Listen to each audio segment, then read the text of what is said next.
தோழர் ஆரம்பிச்சிட்டீங்களா? நான் இடையில ரொம்ப நேரம் முயற்சி பண்ணி கிடைக்கல, வேற ஒண்ணும் இல்ல. சாரி. இல்ல பரவாயில்ல தோழர். ஆரம்பிச்சிடலாமா?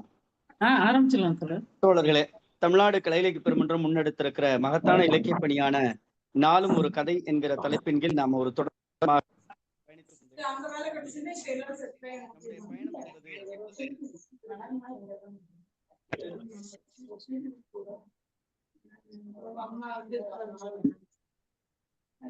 நம்முடைய பயணம் என்பது இலக்கியத்திற்கான பயணம் என்பதை எல்லோரும் அறிவார்கள். தோழர் ஜீவா அவர்களுடைய சிந்தனை பயணத்தோடு நாம் தொடர்ந்து பயணித்துக் கொண்டிருக்கிறோம் தோழமைகளை.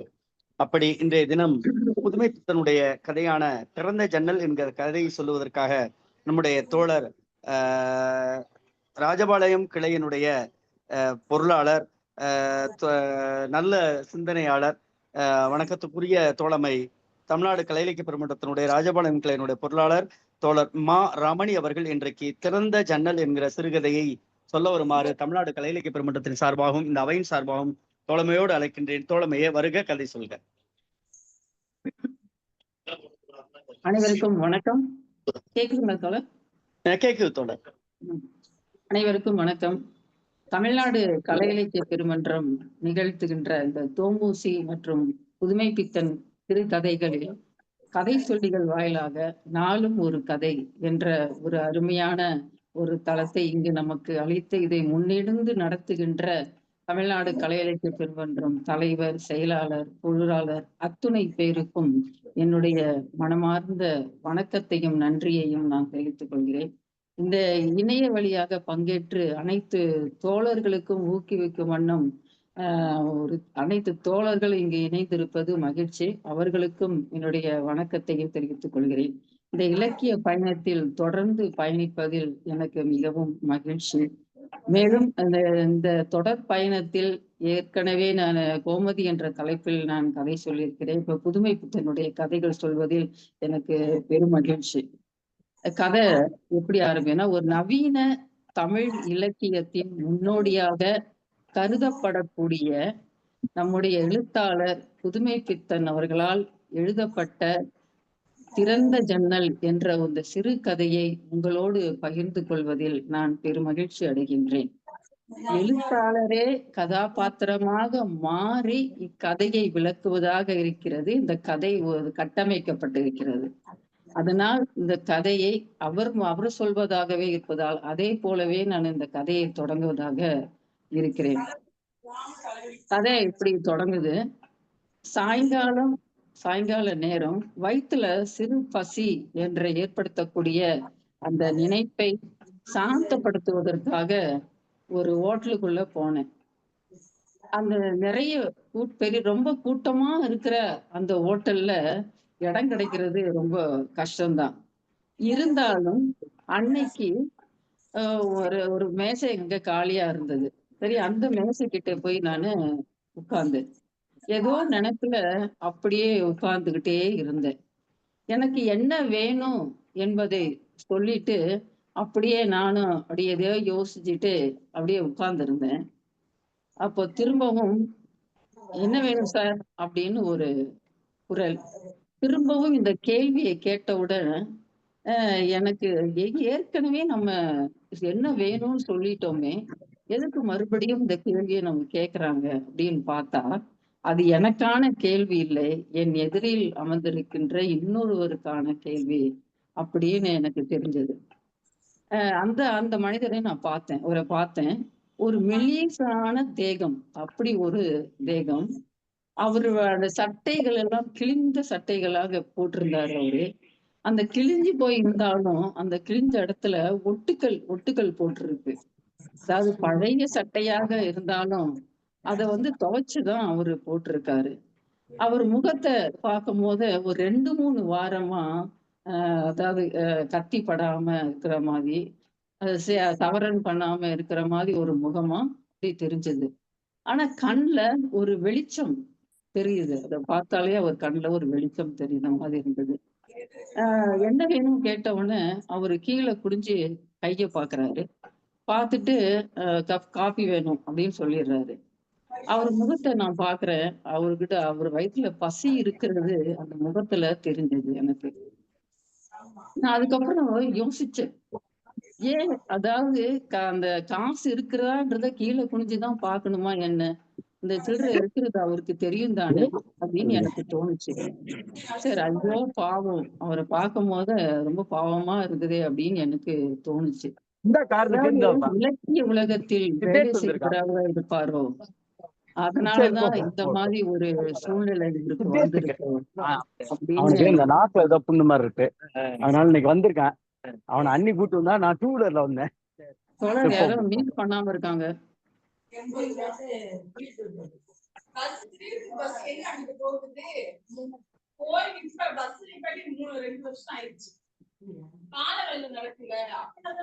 தோழர் யாராவது மீட் பண்ணுங்க, யாராவது பேசி சத்தம் கேட்டுட்டே இருக்கு.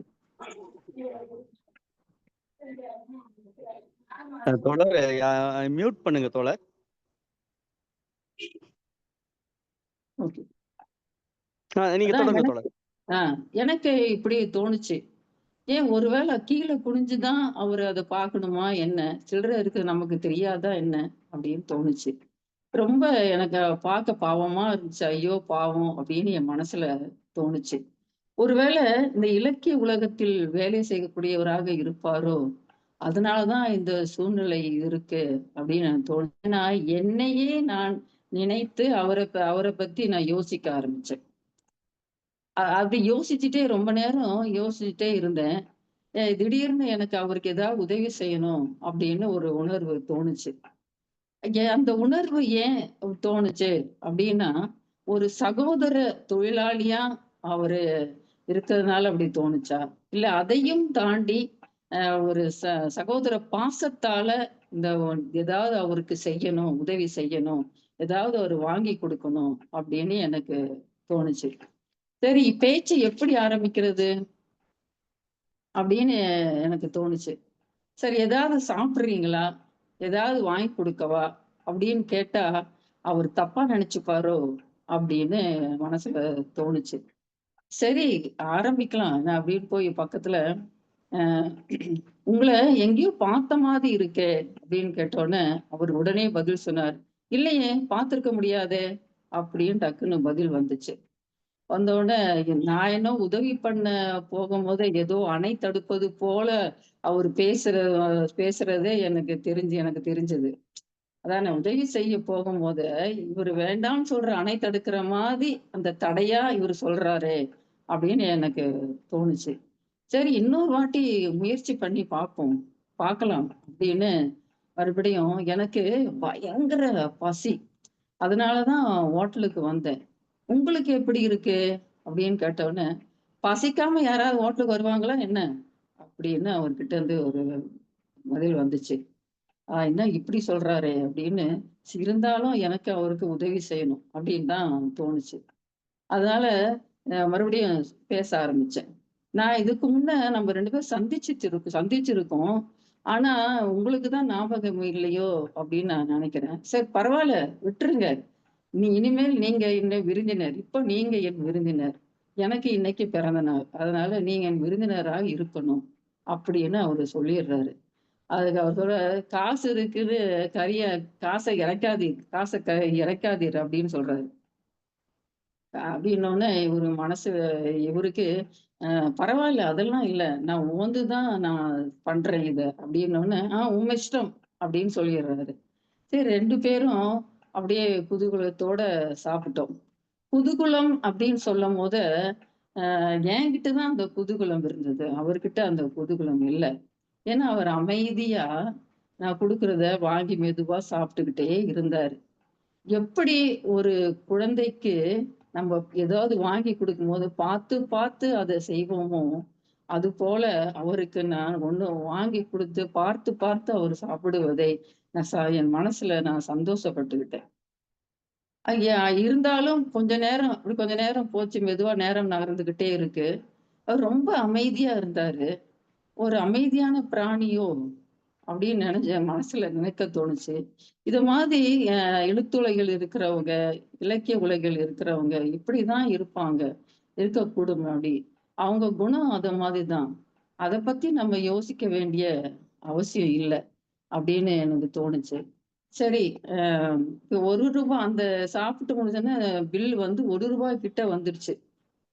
வந்த உடனே சரி 2 பேரும் கைய கழுவிட்டு போய் கழுவிட்டு வந்தோம். வந்தபோது அவரு எனக்கு முன்னால, அதாவது நான் பின்னால வந்து அந்த கேஷியர்ட்ட காச குடுக்குறதுக்காக நான் பின்னால வரேன். எனக்கு முன்னால அவர் நடந்து போறாரு. நான் பின்னால நடந்து வரேன். நான் இப்ப அந்த சில்லறை எடுக்க கொஞ்சம் தாமதமானதுனால, இவரு என்ன செய்றாரு, அந்த கடைய விட்டு என்ட்ட சொல்லிட்டு, அந்த கடைய விட்டு இறங்கி, பளபளன்னு இருக்கிற அந்த ஹீல்மன் கார் அதுல போய் ஏறி உட்கார்றாரு. எனக்கு அப்படியே தூக்கி வாரி போட்டுருச்சு. அத பார்த்த உடனே. என்ன இவர் பளபளன்னு இருக்குல்ல, இந்த கார்ல போய் அ ஏறி உட்கார்றாரே! அப்படின்னு பார்த்தா, அந்த இவரும் ஏறி உட்கார்றாரு. அந்த டிரைவரும் அது ஒரு சாதாரணமா நெனச்சு அவரும் ஏறி உட்கார்றாரு. 2 பேரும் அப்படியே கிளம்பி போயிடுறாங்க. இது என்ன ஒருவேளை பைத்தியமா இருக்குமோ! அப்படின்னு என் மனசுல தோணுச்சு. சரி அந்த காச குடுக்கலான்னு அந்த கேஷியர் கிட்ட குடுக்க வரும்போது, அந்த கேஷியர் என்ன பார்த்து விழுந்து விழுந்து சிரிச்சாரு. சிரிச்சு எதுக்கு சிரிக்கிறாரு எனக்கு தெரியல. நானும் அப்படியே அமைதியா இருந்துட்டேன். அப்போ அவரு தொடர்ந்து சொல்றாரு, சார் அவரு யார் தெரியுமா? பெரிய லட்சாதிபதி சார். ஆனா படு கஞ்சன் சார். இப்படிதான் வருவாரு, உட்காருவாரு. யார் தலையிலாவது மொளகா அரைக்கலான்னு பார்ப்பாரு. இன்னைக்கு நீங்க சிக்கிக்கிட்டீங்க." அப்படின்னு விழுந்து சிரிக்கிறாரு. அ எனக்கும் சிரிப்பு வந்தது. ஆனா எதுக்காக சிரிச்சேன்னு எனக்கு தெரியல. அப்புறம் தொடர்ந்து நான் சில்லறை எடுத்து குடுக்கும்போது தொடர்ந்து சொல்றாரு, தர்மம் செய்யறது எவ்வளவு கஷ்டம் பார்த்தீங்களா சார்?" அப்படின்னு சொல்றாரு. "இல்ல நான் ஒண்ணும் தர்மம் செய்யலையே" அப்படின்னு சொல்லிட்டு, அந்த காச கடையில அந்த கடைக்காரன் அந்த கேஷியர் கிட்ட குடுத்துட்டு, நான் மெதுவா அந்த கடைய விட்டு இறங்கி வெளிய வந்துட்டேன். இப்படியா தான் அந்த கதை முடியுது. அது ரொம்ப மிக சின்ன கதை தான். இருந்தாலும் அர்த்தங்கள் நிறைந்த ஒரு கதையா நான் இத பார்க்குறேன். இந்த கதையில 3 ஒரு விஷயங்களாக நான் பார்க்குறேன். என்னன்னா, முதல்ல வந்து எந்த ஒரு இலக்கியத் துறையில் இயங்கிக் கொண்டிருக்கின்ற, இலக்கியத் துறையில் அ உழண்டு கொண்டிருக்கின்ற பெரிய பெரிய படைப்பாளர்களுக்கு கூட இந்த நிலை இருக்கிறது அப்படின்னு புதுமைப்பித்தன் சுட்டிக்காட்டியிருக்காரோ அப்படின்னு எனக்கு தோணுச்சு முதல்ல. 2வது எனக்கு ஒரு கேள்வி இருந்தது இந்த கதையில. என்ன அப்படின்னா, இப்போ ஒரு எளிய மனிதன் தன்னை எந்த சூழ்நிலையாயினும் தான் வறுமையாக இருந்தாலும், கஷ்டப்பட்டாலும், இன்னொரு எளிய மனிதனுக்கு உதவுகிறாரு. ஆனால், ஒரு பெரிய பணக்காரர்கள், செல்வந்தர்கள், பணம் படைத்தவர்களாக இருந்தாலும், ஒரு எளிய மனிதனுக்கு உதவுவதற்கு அவர்களுக்கு ஆர்வம் காட்டவில்லை. அதே சமயம் அவங்களுக்கு அத நினைக்கவே இல்ல. அவங்களுக்கு உதவு செய்யணுமேன்ற எண்ணமே அவங்களுக்கு இல்ல. ஏன் இந்த முரண்பாடு அப்படின்னு எனக்கு தோணுச்சு இந்த கேள்விக்கு. அந்த கேள்விக்கு பதிலும் இந்த கதையில தான் இருக்கு. எப்படின்னா, அதாவது ஒரு எளிய மனிதர் எந்த சூழ்நிலையில் கஷ்டப்பட்டாலும், வறுமையில் வாடினாலும், இன்னொரு எளிய மனிதனுக்கு உதவுகிறார் என்றால், அது சகோதரன் என்ற பாசத்தால் உதவுகிறான் அப்படின்ற அந்த அந்த இது கேள்விக்கான பதில் எனக்கு கிடைச்சது. சகோதரன் அப்படின்றது வந்து நம்ம கூட தோழர்களே அப்படின்னு நம்ம சொல்றோம் இல்லையா? என்ன ஒரு அருமையான சொல் அது. ஒரு ஆணாக இருந்தாலும், பெண்ணாக இருந்தாலும் தோழர் என்ற வார்த்தை அப்படியே ஒரு பவர்ஃபுல் ஒரு வார்த்தையா இருக்கு இல்லையா? அந்த சகோதரர் சொல்றதுக்கு, அந்த தோழர் சொல்றதுக்கு எவ்வளவு அருமையான வார்த்தை அது. நான் சாதாரணமா பேசும்போது கூட மத்தவங்கட்ட தோழர் அப்படின்னு சொல்லிட்டா போதும். அதெல்லாம் உங்க இலக்கியத்துறையோட வச்சுக்கோங்க அப்படின்னுவாங்க. ஏன்னா அந்த தோழர் என்ற சொல்லுடைய மதிப்பு அவங்களுக்கு தெரியல. அது இருக்கிற பவர் அவங்களுக்கு தெரியலன்னு அப்பதான் எனக்கு புரிஞ்சுது. அதே மாதிரி இன்னொன்னு கடைசியா அந்த கேஷியர் சொல்வாரு இல்லையா? அதாவது தர்மம் செய்றவங்க எவ்வளவு கஷ்டம் கஷ்டம் பார்த்தீங்களா? அப்படின்னு ஒரு வார்த்தை கேட்பாரு. அப்ப அதுலயும் ஒரு அர்த்தம் இருப்பதா தான் எனக்கு தோணுச்சு. ஏன்னா நெறைய தர்மம் செய்றோம். நெறைய பேருக்கு உதவி செய்றோம். நாம் உதவி செய்யறது வந்து, அந்த உதவியானது கரெக்ட்டான அந்த நபருக்கு, சரியான அந்த நபருக்கு போய் சேருகிறதா? என்று பார்ப்பதே ஒரு கடினமாகத்தான் இருக்கிறது. இல்லையா? ஆ அதாவது ஏன்னா, இன்றைய சூழ்நிலையில் மற்றவருக்கு ஏமாற்றுகின்ற மனிதர்கள் தான் நாம் பார்க்கிறோமே தவிர, நாம் உதவுகிறது, இந்த சரியான மனிதர்களுக்கு போய் சேர்கிறதா? என்பதை பார்ப்பதற்கே நாம் அதை யோசிக்க வேண்டியதாக இருக்கு அப்படின்ற இந்த ஒரு இதுவும் எனக்கு அது இருக்கு. அதாவது புதுமை பித்தனுடைய கதை மிக ஒரு எளிமையான சின்ன கதையாக இருந்தாலும் இவ்வளவு அர்த்தம் புதிர்ந்த அழகான ஒரு கதையை நமக்கு கொடுத்திருக்கிறார் என்றுதான் சொல்லணும். இப்படிப்பட்ட ஒரு அழகான ஒரு கதையை தந்த புதுமை பித்தன் அவர்களுடைய இந்த சிறுகதையை நான் உங்களோடு பகிர்ந்து கொண்டதில் மிகவும் மகிழ்ச்சி அடைகிறேன். அதற்கு வாய்ப்பளித்த தமிழ்நாடு கலை இலக்கிய பெருமன்றத்திற்கு என் நன்றியையும் கூறுகிறேன். நன்றி, வணக்கம்.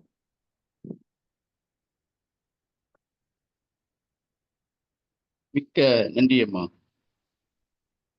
அன்பான தோழர்களுக்கு வணக்கம். அதாவது எதிர்பாராமல் பேராசிரியர் கருமுருகனுக்கு ஒரு வேலை வந்ததால் என்னை பார்த்து கொள்ள சொல்லி இருக்கிறார். இன்றைக்கு கதை சொன்ன ரமணி அம்மா நல்ல செயற்பாட்டாளர். வெளிநாட்டு இணைய வழி நிகழ்வுகள்ல கூட கலந்து நிறைய பரிசு விருதுகள் பெற்றிருக்கிறார். அது அவருக்கு பின்புலம் உங்களுக்கு எல்லாம் அதை எடுத்து காட்டும். பின்புலம் ஷோகேஸ்ல அந்த விருதுகள் எல்லாம் அடுக்கி வைத்திருக்கிறார். அதை நீங்கள் பார்த்து தெரிந்து கொள்ளலாம். பிறகு மெட்ரிகுலேஷன் ஸ்கூல்ல பிரின்சிபாலா இருந்ததுனால பஞ்சுவாலிட்டி ரொம்ப பார்க்கலாம். பெரும்பாலும் எந்த ஒரு நிகழ்ச்சிக்கும் அவரு நாங்க எல்லாம் 2-3 பேரு சரி நேரத்துக்கு போயிடுவோம். அந்த மாதிரி இது அருமையாக கதை சொன்னார். அந்த கதையை சின்ன கதைனாலும் சரி அதுல உள்ள அந்த உணர்வுகளை எல்லாம் எடுத்து அருமையாக சொல்லி இருக்கிறார். அவருக்கு தமிழ்நாடு கலை இலக்கிய பெருமன்றத்தின் சார்பாக மிக நெஞ்சார்ந்த நன்றிகளை சொல்லிக் கொள்ளுகிறோம். அடுத்து பின்னூட்டம் அளிக்கிறது நான் கடைசியிலேயே பார்த்துக்கிட்டேன். அறச்செல்வியம்மா பின்னூட்டம் அளிக்கீங்களா?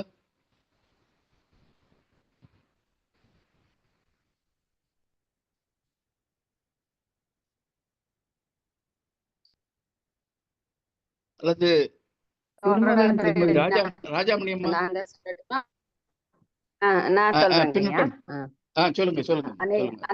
அனைத்து தோழர்களுக்கும் வணக்கம். கலை பெருமகளே, தொடர்ந்து இந்த நிகழ்விலே கலந்து கொண்டு சிறப்பாக கதை சொல்லக்கூடியவர்களுக்கும் கதையை கேட்பவர்களுக்கும் என்னுடைய வணக்கங்கள். இன்னைக்கு ரொம்ப நல்லா சொன்னாங்க திருமதி ரமணி மாடசாமி அம்மா அவர்கள். அதாவது சின்ன ஒரே ஒரு நிகழ்வு தான், ஆனா அதுக்குள்ள எத்தனை விதமான கருத்துக்களை புகுத்தி இருக்கிறார் புதுமை பித்தன். அதனாலதான் அவரை இன்னும் நிலைச்சிருக்கிறாரு அப்படின்னு பார்க்கும் பொழுது ஒரு ஏழ்மை நிலையை ஒப்புப்படுத்துற நான் முதல்ல அதை கவனிக்கும் போது ஒரு அப்படின்னும் பொழுது அவன் ரொம்ப ஏழ்மையானவன் அப்படின்னு அந்த மாதிரி நினைவு கொண்டு போறார். அப்புறம் 1/2 கப்பு டீ காஃபி கொடுங்க அப்படின்னு தான் கேட்கிறாரு. அப்ப இதெல்லாம் அவங்கிட்ட காசு இல்ல, அவன் ஏழை அப்படிங்கிற ஒரு தோற்றத்தை கொண்டு வராரு. ஆனா அது கதை முடிஞ்சதுக்கு அப்புறம் நாம அதுல பொருத்தி பார்த்தோம்னா அந்த கஞ்சனுடைய செயலும் அப்படிதான் இருக்கும் அப்படிங்கிறத ரொம்ப அழகா சொல்லியிருக்காரு. ஒரு பழமொழி கூட சொல்லுவாங்க பாருங்க, பாத்திரம் மருந்து பிச்சை போடு அப்படின்னு சொல்லிட்டு ஒரு பழமொழி சொல்லுவாங்க. ஏன்னா தராதரம் மறிஞ்சுதான் அவனுக்கு கொடுக்கணும். அவன் இந்த மாதிரி தேவையில்லாதவனுக்கெல்லாம் நாம் செய்யக்கூடியது தர்மமே இல்லை, தர்மம் செய்யல நான் அப்படின்ற ஒரு வரிய கடைசியில சொல்லும் பொழுது ஒரு எள்ளலாகத்தான் சொல்றாரு அந்த இடத்துல. என்ன அப்படின்னா, நான் ஏமாந்து போயிட்டேன் அப்படிங்கிறதுதான் அதனுடைய பொருளாக இருக்கும் அப்படின்னு நினைக்கிறேன். ரொம்ப சிறப்பா இருந்தது. ஆனா இவ்வளவும் சாப்பிட்டதுக்கு அப்புறம் கூட 1 ரூபாய் தான் அந்த காலத்துல அந்த உணவகத்துல அவர் செலவு பண்ணி இருக்கிறாரு அப்படின்னா அந்த விலைவாசியையும் இன்றைக்கு இருக்கக்கூடியதையும் நாம ஒப்பிட்டே பார்க்க முடியாது. அருமையான கதை, ரொம்ப அருமையா சொன்னாங்க தோழி அவர்கள். அது போல இன்றைக்கு சில நேரம் வகுப்பறைகள் ஆசிரியர் இல்லைன்னா சட்டாம்பிள்ளையதான் கொண்டு வந்து வகுப்பை பார்த்துட்டு சொல்லுவாங்க. அது மாதிரி தோழர் அவர்கள் இன்றைக்குமே அவர் முதல் வகுப்பு தலைவர் தான் அவரு.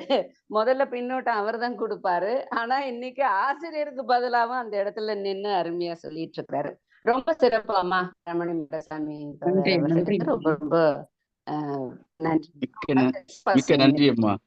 எத்தனை வார்த்தைகள் அந்த காலகட்டங்கள்ல, எத்தனை வார்த்தைகள் பாருங்க. அந்த சமஸ்கிருத வார்த்தைகள், அந்த குதூகலம், குழந்தைகளை போஷிப்பது, பிராணன் போகிறது, இந்த மாதிரி சொற்கள் எல்லாம் வகுப்புல கொடுத்து கூட குழந்தைகளை தமிழ் சொல்ல மாத்தி கொடுங்க அப்படின்னு கூட கேட்கலாம். ஏன்னா கதையே ஒரு பக்கம் தான் இருக்கு, அதுல எத்தனை வடமொழி சொற்கள் இருக்கு அப்படிங்கறது கூட ஒரு பயிற்சியா வச்சுக்கலாம் போல இருக்கு. ரொம்ப அருமைம்மா, அருமை ஐயா, வாய்ப்புக்கு மிக்க நன்றி அம்மா.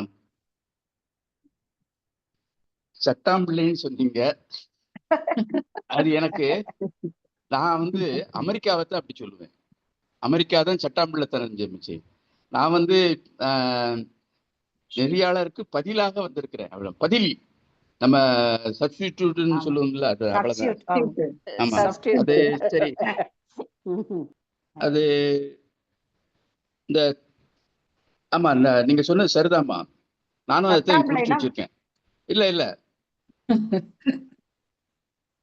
அது கட்ட பஞ்சாயத்து செய்யறவங்க, அமெரிக்கா மாதிரி கட்ட பஞ்சாயத்து செய்யறவங்க ஏமாந்து தான் ஜெயிச்சார். நான் குறிச்சு வச்சிருக்கேன். நீங்க அதை சரியா தொட்டு காட்டினீர்கள், அதை சரியா குறிப்பிட்டு விளக்கினீர்கள். மிக்க நன்றி அம்மா. அடுத்து அரசியலியம்மா பின்னட்டு மளிக்க வரீங்களா? மகாலட்சுமி அம்மா சொல்லுங்க. கலை இலக்கிய பெருமன்ற சிந்தனையாளர்கள் அனைவருக்கும் என்னுடைய இனிமையான இரவு வணக்கங்கள். இன்னைக்கு எங்க அக்கா ரமணி அக்கா அந்த பின்புலத்தோட எத்தனை விருதுகள் வைக்கிறதுக்கு இடம் இருக்கா இல்லையான்னு தெரியல. அக்கா அவ்வளவு விருதுகளை வாங்கி, அவ்வளவு விருதுகள் பின்னாடி, அந்த விருதுகளோட நீங்க அழகா அந்த விருதுகளோட விருது மாதிரி நீங்களும் தெரியுறீங்க. அவ்வளவு அழகா இருக்கு பார்க்கும்போது. உங்க கதை பத்தி சொல்லணும் அப்படின்னா, ரொம்ப நிதானமா வார்த்தையை அப்படியே அமைதிப்படுத்தி ரொம்ப அற்புதமாக சொன்னீங்க. இது எல்லா குழந்தைகளும் கூட புரியும். அந்த மாதிரி நீங்க அந்த கதையை ரொம்ப அழுத்தமாக நல்லா சொன்னீங்க. ஒரு சின்ன கதை, ஒரு 3 பக்கம் இருக்கும். இந்த 3 பக்க கதை 2 பக்கம் தான். ஆமா, இந்த கதைக்குள்ள எத்தனை அர்த்தங்கள் நிறைஞ்ச ஒரு கதை. இதுல இந்த இலக்கிய உலகத்துல உழல்றவங்க இருக்காங்க இல்லையா, அதுல வாழக்கூடியவங்க எவ்வளவு கஷ்டப்படுறாங்க, அவங்களுடைய வேதனை என்ன, எப்படி எப்படியெல்லாம் நம்ம புதுமைப்பித்தன் தன்னையே அவரு பட்ட கஷ்டங்களை இந்த கதை வாயிலாக சொல்லியிருக்கிறாரு அப்படிங்கிறதான் நான் இதுல எடுத்துக்கிறேன். அடுத்து சில சில மனிதர்கள் யாருக்கு உதவி செய்யணும், அதாவது இனத்தோட சேரும் அப்படின்னு சொல்லுவாங்க இல்லையா, அது மாதிரி ரொம்ப இல்லாதவங்க, வறுமையில இருக்கிறவங்க, பிறர் வறுமையை பார்த்து அவங்களுடைய கஷ்டத்துல பங்கு கொண்டு சக தொழிலாளியாக சக மனிதரை நேசிக்கக்கூடிய பண்பை வளர்த்திருக்காங்க. அன்றைய காலகட்டத்துல இருந்துச்சு, ஆனா அந்த பண்பு இன்னைக்கு அது குறைஞ்சிட்டு தான் வருது. ரொம்ப இதையும் அழகா அவர் பதிவு செஞ்சிருக்காரு. எனக்கு இந்த பில் கவுண்டர்ல இருந்தார் இல்லையா, அந்த கேசியர், அவர் சிரிச்சதை பார்த்து அவ்வளவு எரிச்சலா வருது. அவருக்கு தான் தெரியும் இல்ல, டெய்லி அவர் வர்றாருல, சொல்ல வேண்டாமா, இந்த ஆள் பக்கத்துல உட்காராதையா, நீ ஏமாந்துவோன்னு சொல்ல வேண்டியதானே. இவங்க கல்லா கட்டுறதுக்கு என்னென்னலாம் நாடகம் நடத்துறாங்க.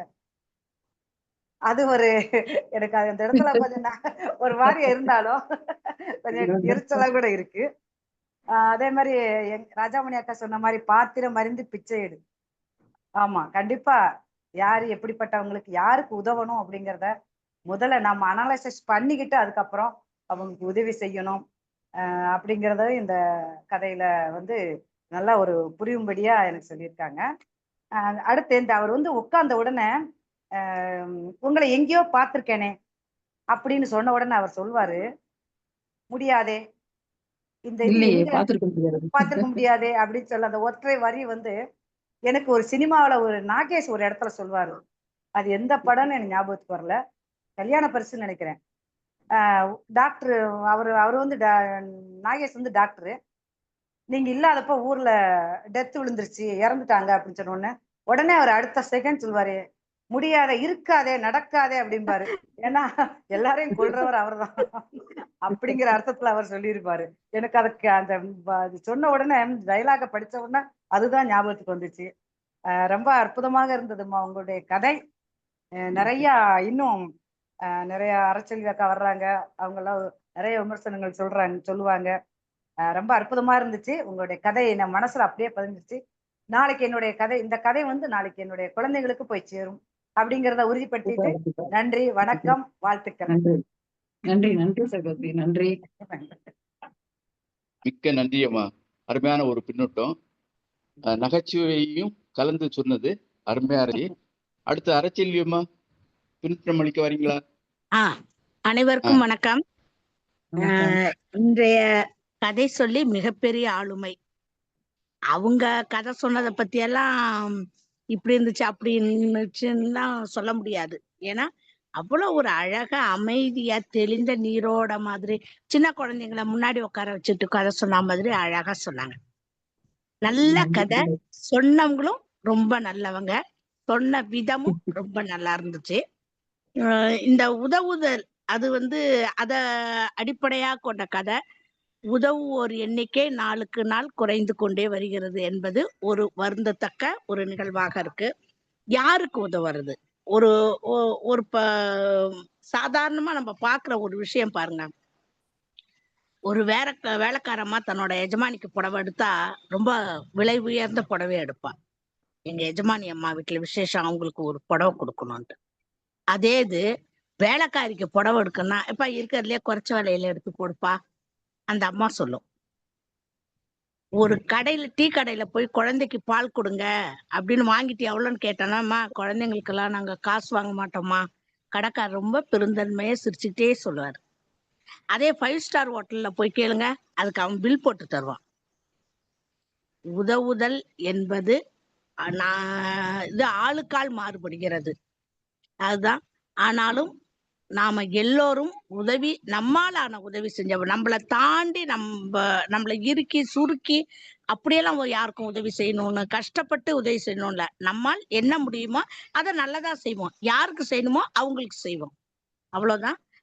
நாளும் ஒரு கதை மூலம் நிறைய ஒரு வாழ்வியல் கருத்துக்களை, உண்மைகளை நமது ஆளுமைகள் சொல்றாங்க. அதுக்காகவே இந்த இதை தொடர்ந்து பார்க்கணும்னு ஒரு ஆசை. ஆனா வெளியூர் பயணங்களால தொடர்ந்து என்னால 3 நாள் வந்து இந்த கதைகளை வந்து கேட்க முடியாம போச்சு. யூடியூப்ல தான் இனிமே கேட்கணும். வாய்ப்புக்கு நன்றி, வணக்கம். ஐயா அம்மா அவர்களை வணங்கி மகிழ்கிறேன். மகிழ்ச்சி. நன்றி. அடுத்து ரேவதி டீச்சர் கையை வைத்திருக்கீங்க, பின்னூட்டம் அளிக்க வாங்க. சாத்தூர் ரேவதி டீச்சர். தமிழ்நாடு பெருமன்ற உறுப்பினர்கள் அனைவருக்கும் என் வணக்கத்தை தெரிவித்துக் கொள்கிறேன். இன்றைய கதை ஜன்னல் மிக அருமையாக ரமணி மாடசாமி அம்மா அவர்கள் கூறினார்கள். இதுல ஏமாறுபவர்கள் இருக்கும் வரை ஏமாற்றுபவர்கள் இருக்கத்தான் செய்வார்கள் அப்படின்னு. 2வது, ஏமாற்றுவது பெரும்பாவம், ஏமாறுபவர்களை ஏமாற்றாமல் இருப்பது அதை விட பெரும்பாவம்னு ஒரு அப்படி சாதாரணமா சொல்ற மாதிரி சொல்லுவாங்க. இந்த ஆளு அந்த பளபளப்பான ஹில்மன் கார்ல போற அந்த மனுஷன் அவனுடைய தோற்றத்தை எப்படி கொண்டு வரான் பாருங்க. ரொம்ப மெலிந்த தேகம், கிழிந்த சட்டை, அதுவும் தையல் போட்ட சட்டை, அதுலயே ஆனா துவைச்சு வச்சிருக்கிற மாதிரி ஒரு சட்டை, சேவிங் பண்ணாத ஒரு முகம்னு. அப்ப அந்த ஆள்களை ஏமாற்றுறதுக்கு அவன் எப்படியெல்லாம் வேஷம் போடுறான் அப்படிங்கிறது நம்ம ஒரு சின்ன கதை தான் அப்படின்னாலும், இலக்கியவாதிகளை அவரு இறக்கப்படுறாரு. ஐயோ அவனுக்கு ரொம்ப பசி போட்டிருக்குது, அப்ப இவன் இலக்கியவாதிகள் ஏமாறுறாங்கன்னு சொல்றாங்களா இல்ல இலக்கியவாதிகளை எழுத்த இருக்கிறவங்க ஏமாத்துறாங்கன்னு சொல்றாங்களா அப்படிங்கிறத முடிவை வந்து வாசகர் கையிலேயே தந்துடுறாங்க. 2 பக்கத்துலயுமே நம்ம முடிவு சொல்லலாம், இப்படியும் சொல்லலாம் அப்படியும் சொல்லலாம். பளபளப்பான ஹில்மன் கார்ல கூசாமல் ஏறி போறான் அந்த ஆளு அப்படின்னு சொல்றப்ப, அந்த கூசாம ஏறி போறவன் எப்படி ஒரு வேஷம் போட்டுட்டு வந்து எவனாவது நமக்கு வாங்கி கொடுப்பான், சாப்பிட்டுட்டு போவோம் அப்படிங்கிற அப்ப அந்த மனநிலையிலே அவன் இருக்கான். நம்மளாம் ஒரு யாசகம் யாருக்காவது கேட்க போனா 100 தடவை சிந்திப்போம். ஏதோ ஒரு ஜாமான் இல்லை, நான்லாம் கிராமத்துல இருக்கேன், சமயத்துல தக்காளி வாங்க இல்ல கடைக்கு போக முடியலன்னா பக்கத்து வீட்டுல போய் கேட்க எனக்கு ரொம்ப ஒரு குச்சமா வருதா இருக்கும். அவங்க எல்லாம் கேட்பாங்க, ஏமா வேணும்னா வந்து வாங்கிட்டு போலாம்ல, எதுக்கு இப்படி இருக்கீங்க அப்படிம்பாங்க. அதனால இது வந்து அவங்கவங்க பொறுத்தது. நம்ம ஏமாறுற ஆளாவும் இருக்கக்கூடாது, ஏமாத்துற ஆளாவும் இருக்கக்கூடாது, சுதாரிப்பா இருக்கணும். ரமணி அக்கா மிக தெளிவாக நல்ல சொன்னீங்க. எல்லாரும் சொல்ற மாதிரி நிதானமாக சின்ன கதை தான் அப்படின்னாலும் கதையில இருக்கிற பூராத்தையும் சொல்லிட்டீங்க. நான் பார்த்துக்கிட்டே தான் இருந்தேன். அதனால அக்காவுக்கு நன்றி. நன்றி. இளைஞருக்கு என் நன்றியை தெரிவித்துக் கொள்கிறேன். நன்றி. நன்றி. மிக்க நன்றி. மிக்க நன்றி டீச்சர். அருமையாக பின்னூட்டம் வழங்கினீர்கள். அடுத்து சாத்தூர் கணேசன் ஐயா, பின்னூட்டம் அளிக்க வரீங்களா?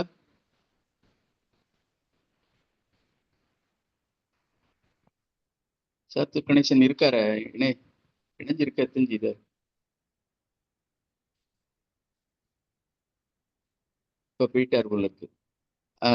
அன்பான தோழர்களே, நான் 1-2 வார்த்தைகள் உங்கள் முன் பகிர்ந்து கொள்ள விரும்புகிறேன். அதாவது சிலரை பார்க்கும்போது இனம் தெரியாத ஒரு விருப்பம் உண்டாகும். ஒரு சிலரை பார்க்கும்போது இனம் தெரியாத ஒரு வெறுப்பு உண்டாகும். இது எல்லார்ட்டையும் இருக்கும். இந்த பண்பு எல்லார்ட்டையும் இருக்கும். இவர் இந்த இது புதுமைப்பித்தனுக்கு உண்மையிலே அவர் வாழ்க்கையில் நடந்த ஒரு சம்பவமா இருக்கலாம். இவருக்கு அந்த பாவப்பட்ட மாதிரி இருக்காப்புல இல்ல அந்த தோற்றம், அவரை பார்த்ததும் இவருக்கு ஒரு அன்பு உண்டாகுது. அதனால உபசரிக்கணும்னு நினைக்கிறார். இதுல புதுமைப்பித்தன் கையாண்டு இருக்கிற சொல்ல பாருங்க. பசி வந்திருக்கு, அதை சாந்தி செய்யணும். அப்படின்னா என்ன? பசி வந்தா வயிறு கொஞ்சம் இறைச்சல் உண்டாகும், அதை அமைதிப்படுத்தணும் அப்படிங்கிறதுக்காக சாந்திங்கிற சொல்ல உபயோகிக்கிறார். அடுத்து கத்திப்படாத முகம், அதாவது காயம் ஏதும் இல்லை, அந்த முகத்துல காயம் ஏதும் இல்லை, ரொம்ப பரிதாபமாக இருக்கிறார். இதுல புதுமைப்பித்தன்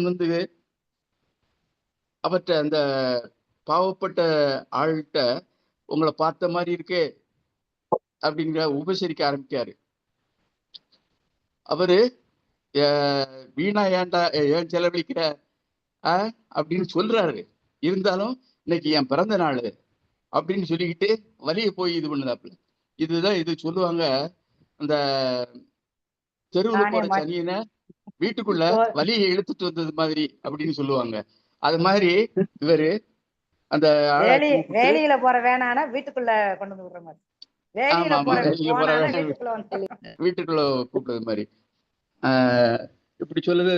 அத மாதிரியே இவர் செய்து மாட்டிக்கிட்டாரு. அதாவது பொய்களை சொல்லியே தவறாக கணித்து விட்டார். தவறான கணிப்பு தான் தவறான உபசரிப்புக்கு அடித்தளமாகிறது. தவறான கணிப்பு ஒருத்தரை நல்லா கணிச்சா நல்லபடியா இது பண்ணிக்கலாம். பிறகு கடைசியில தர்மம் செய்யவில்லை பின்ன என்ன, அது ஏமாந்ததுதான். இதுல இந்த கதைக்கு புதுமைப்பித்தன் திறந்த ஜன்னல் அப்படின்னு ஏன் பேர் வச்சிருக்காருன்னு அப்படின்னு நான் நினைச்சு பார்த்தேன். திறந்திருக்க ஜன்னல் வழியாக காற்று வரும், வெளிச்சம் வரும். அந்த வெளிச்சம் எல்லாம் இவருக்கு இந்த புதுமைப்பித்தனுக்கு ஒரு புதிய வெளிச்சமாக, ஒரு புதிய அனுபவம், அறிவு, புதிய அறிவு கிடைத்து விட்டுறது. திறந்த ஜன்னல், திறந்த கண்கள் அப்படின்னு சொல்லலாம். திறந்த ஜன்னல், திறந்த கண்கள் என்றே சொல்லலாம். பொதுவா இந்த மாதிரி அந்த பணக்காரர் கஞ்சத்தனம் உள்ள கருமியா இருக்கிறதுல அவர் இலக்கியவாதி போல தோன்றுகிறலாம். நான் கூட விஞ்ஞானிகள் அப்படின்னு இருப்பாங்க, அப்படின்னு இருக்கலாம். ஆனா உருவத்தை பார்த்து ஏமாந்துடக்கூடாது அப்படிங்கிறத நல்லா வலியுறுத்தி புதுமைப்பித்தன் இந்த கதை மூலமா சொல்லி இருக்கிறார் என்றே சொல்ல தோன்றுகிறது. அடுத்து யாராவது பின்னூட்டம் வழங்க இருக்கிறீங்களா? அல்லது ரமணியம்மா, நீங்க நிறைவா எது சொல்ல விரும்புறீங்களா? நிஜமாவே இந்த கதை படிக்கும் முதல்ல 2 பக்கம் தான் இருக்கு அப்படின்னு நினைச்சேன். இருந்தாலும் அது படிச்ச பிறகுதான் நீங்க சொன்ன மாதிரி இவ்வளவு அர்த்தங்கள் இந்த கதையில இருக்கு. நம்ம ஒருத்தரை பார்த்து ஏமாறக்கூடாது. திறந்த ஜன்னல் அப்படின்றது எனக்கும் ஒரு கேள்வியா இருந்தது. ஏன் திறந்த ஜன்னல் அப்படி பேர் வச்சிருக்காரு, என்ன காரணம் அப்படின்னு நினைச்சேன். நீங்க சொன்ன காரணமும் எனக்கு அது சரியாக தான் தோணுச்சு. அதாவது திறந்த ஜன்னல் இந்த அனுபவத்தை அந்த அனுபவத்தை அவர் பெற்றிருக்காரு. இப்படிப்பட்ட ஆளுங்க இருக்கிறாங்க, இப்படிப்பட்ட மனிதர்கள் இந்த உலகத்துல இருக்கிறாங்க, ஏமாத்துறவங்க இருக்கிறாங்க, ஏமாற்றப்படுகிறவங்களும் இருக்கிறாங்க அப்படின்னு அவர் கடைசியில தான் அவருக்கு அது புரியுது. ஆரம்பத்திலே அவருடைய பேச்சுல வந்து இவரு கண்டுபிடிக்கல. அவர் ஒரு இலக்கியவாதி அப்படின்னு தான் ஏன்னா இவரும் ஒரு இலக்கியவாதி. அதனால இப்படி ஒரு எழுத்தாளர்ன்றதுனால அப்படி இருக்கலாமோ அப்படின்னு அவர் நினைச்சிட்டாரே தவிர, கடைசியில தான் அவருக்கு அந்த உண்மை தெரியும்போது அவர் எதுக்கு சிரிக்கிறோம்? அவரு சிரிக்கும்போது அந்த கேஷியர் சிரிக்கும்போது இவருக்கு முதல்ல தோணல. ஆமா எதுக்கு இவரு சிரிக்கிறாரு? எதுக்கு நம்ம சிரிக்கணும் அப்படின்னு அந்த தர்மம் செய்யலன்னு கடைசியில ஒரு வார்த்தை சொன்னார் பார்த்தீங்களா? அதாவது நீங்க அவரு சொல்றாரு இல்லையா? "தர்மம் செய்றவங்க எவ்வளவு கஷ்டம் பார்த்தீங்களா சார்?" அப்படின்னோனே, "நான் தர்மம் செய்யலையே" அப்படின்னு சொல்றாரு ஒரு வார்த்தை கடைசியில. அப்ப இந்த சகோதர பாசத்தால தான் நான் இப்படி செய்தேன். இது தர்மம் கிடையாது. அப்படின்றத அது கடைசியில ஒரு வார்த்தை காட்டுது. இங்க நெறைய பேரு நிஜமாவே என்னுடைய இந்த கதையை கேட்டு நெறைய மகாலட்சுமிக்கு என்ன 2, 4, 5 பேர் வந்து ரொம்ப அழகா ஒரு பின்னூட்டம் குடுத்தாங்க. எனக்கு ரொம்ப அது ஒரு ஊட்டசக்தியா இருக்கு. நிஜமாவே நம்ம இன்னும் நெறைய கதைகள் சொல்லணும் அப்படின்ற ஒரு ஆர்வத்த தான் எனக்கு ஏற்படுத்துது. அத்தனை பேருக்கும் என்னுடைய மனமார்ந்த நன்றியை நான் தெரிவிச்சுக்கிறேன். அதே மாதிரி நீங்க சிவசுப்ரமணியம் எப்பவுமே எனக்கு ஒரு நல்ல பின்னூட்டம் அளிப்பீங்க. அது ஒரு ஊக்க மருந்தா தான் எனக்கு இருக்கும். அதனால உங்களுக்கும் என்னுடைய கருமுருகன் ஒரு வேலை நிமித்தமாக அவர் இல்லைன்னாலும், நீங்க அந்த இடத்துல நிரப்பி ஒரு நிறைவான ஒரு இடத்த நிரப்பி இருக்கீங்க. அதுக்காகவும் என்னுடைய நன்றியை நான் தெரிவிச்சுக்கிறேன். நன்றி சார். நன்றி, வணக்கம். மிக்க நன்றி அம்மா. அதாவது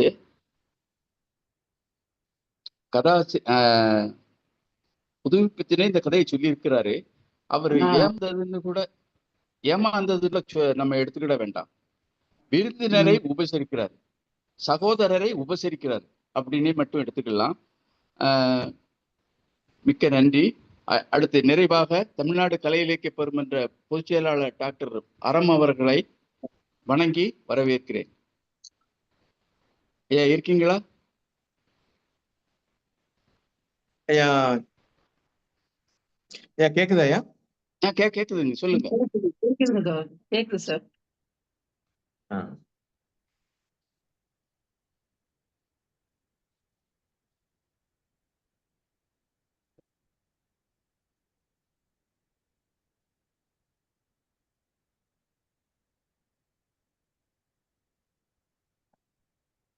தோழர்கள் அனைவருக்கும் வணக்கம். படம் தெரியுதுல்ல?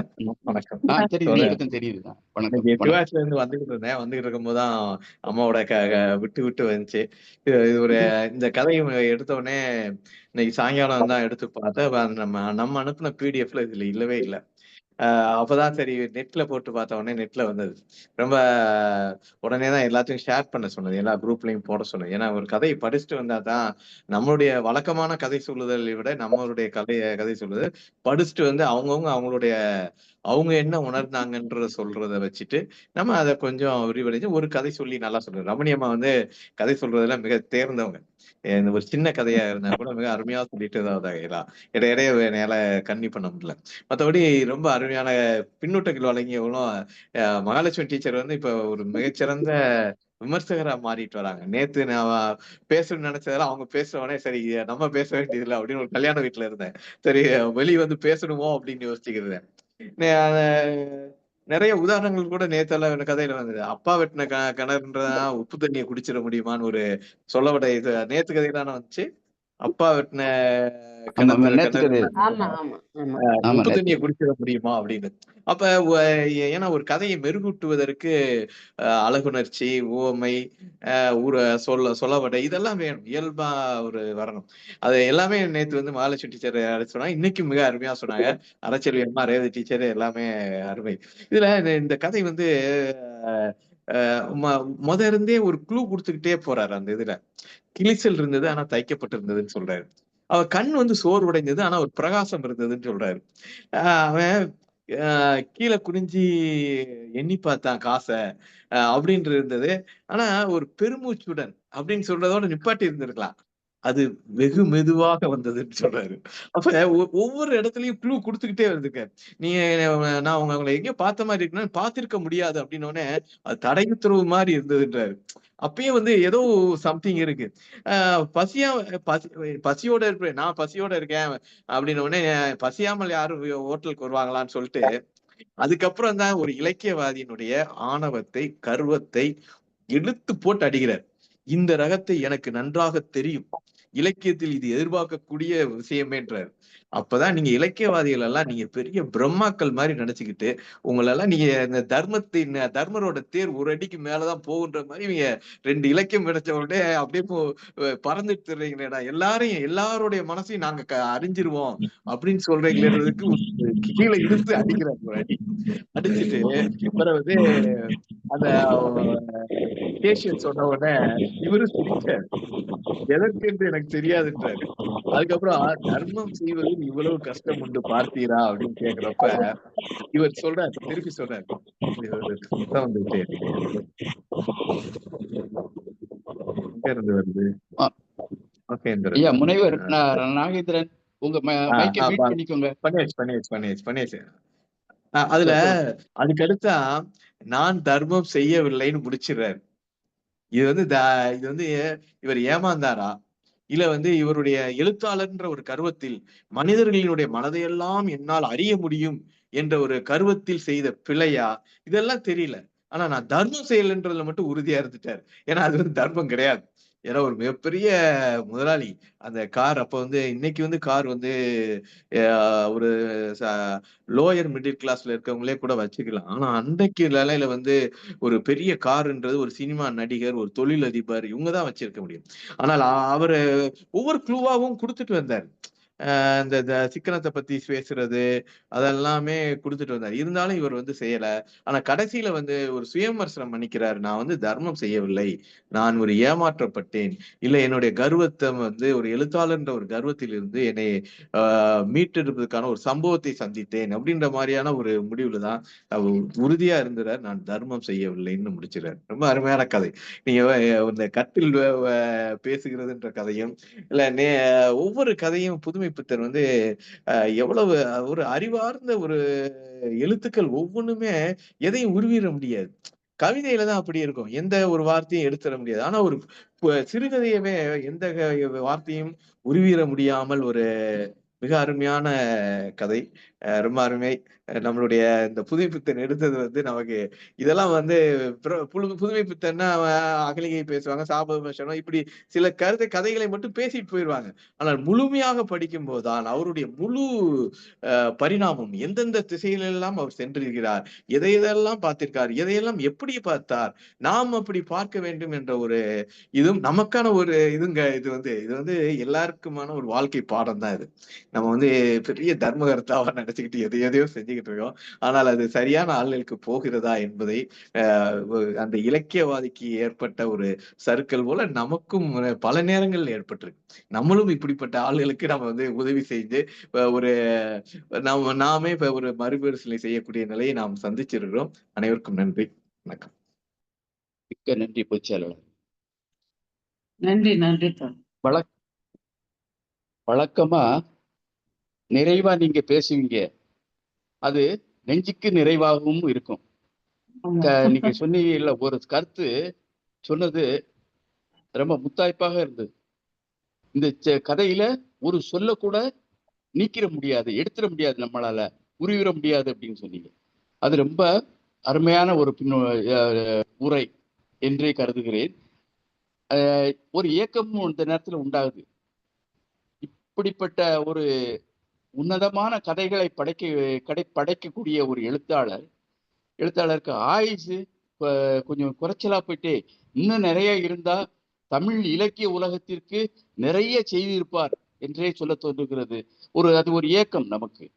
இப்படி ஒரு சிறந்த ஆளுமையான எழுத்தாளர் சீக்கிரமா நம்மை விட்டு பிரிந்து விட்டாரே அப்படிங்கிற ஒரு ஏக்கமும் உருவாகுது. அருமையாக சொன்னீர்கள். அடுத்து நாளை நிகழ்ச்சி சொல்றீங்களா பொதுச்செயலாளர்? நாளைய நிகழ்வு நாளைக்கு அறிவிக்கப்படும். இன்றைக்கு கதை சின்ன கதையாக இருந்தாலும் மிகவும் பொருள் பொதிந்தது, அறிவு சார்ந்ததாக இருந்தது. இதை நாம்